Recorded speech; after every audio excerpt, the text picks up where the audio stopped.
세계적인 베스트셀러 설득의 심리학을 집필한 로버트 치알디니 교수.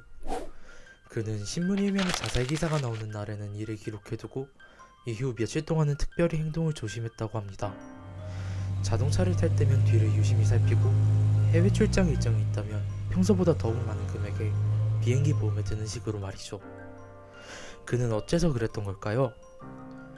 그것은 자살 사건의 대대적인 보도가 이루어지고 한동안 자동차와 비행기 사고로 인한 사망률이 급격하게 증가한다는 것을 통계가 분명히 보여주기 때문이었습니다.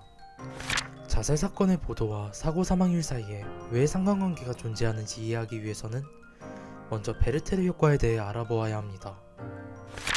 사회학자 데이비드 필립스에 의해 용어가 처음 확립된 베르테르 효과는 유명인의 죽음, 특히 자살 소식에 동조하여 사람들의 자살 시도가 잇따르는 현상을 말합니다. 용어의 유래인 괴테의 소설 젊은 베르테르의 슬픔에서 주인공 베르테르는 로테라는 여인에게 반하지만 그녀는 이미 결혼을 약속한 상대가 있는 상태였습니다. 사랑이 이루어지지 못할 것이라는 것을 깨달은 베르테르는 시리에 빠지고 결국에는 로테의 약혼자 알베르트의 권총을 비워 스스로의 목숨을 끊게 됩니다. 당시 이 소설은 유럽에서 큰 유명세를 이루었고 많은 청년들이 베르테르를 모방하여 자살을 시도하게 되는데 현재까지 그 숫자는 무려 2천여 명 정도로 추정된다고 합니다. 이러한 자살 모방 현상이 사회 이슈가 된 것은 젊은 베르테르의 슬픔이 주관된 18세기만의 일은 아닙니다. 마릴린 먼로, 존 레논, 마이클 잭슨, 이러한 슈퍼스타들의 갑작스런 죽음 뒤에는 늘 많은 팬들의 자살 소동이 뒤따랐습니다. 한국도 예외는 아닙니다.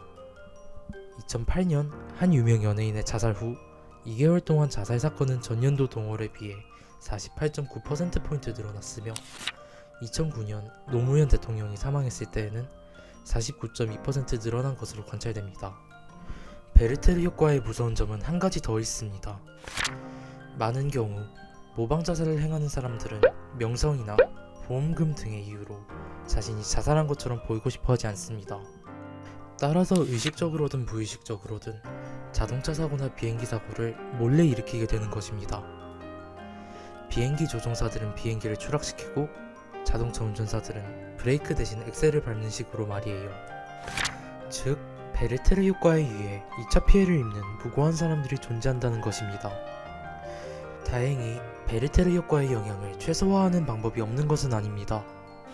1994년 너바나의 리더 커트 코베인의 사례가 대표적입니다. 그는 워낙 상징적인 인물이었기에 대규모 자살 모방 사건을 우려한 방송국들은 이를 방지하기 위해 다양한 방법을 취했습니다.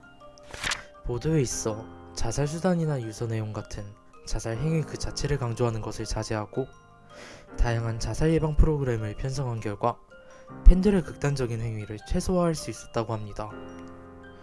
대중매체가 발달한 오늘날에는 베르테르 효과가 심각한 사회 문제로 지목되고 있습니다.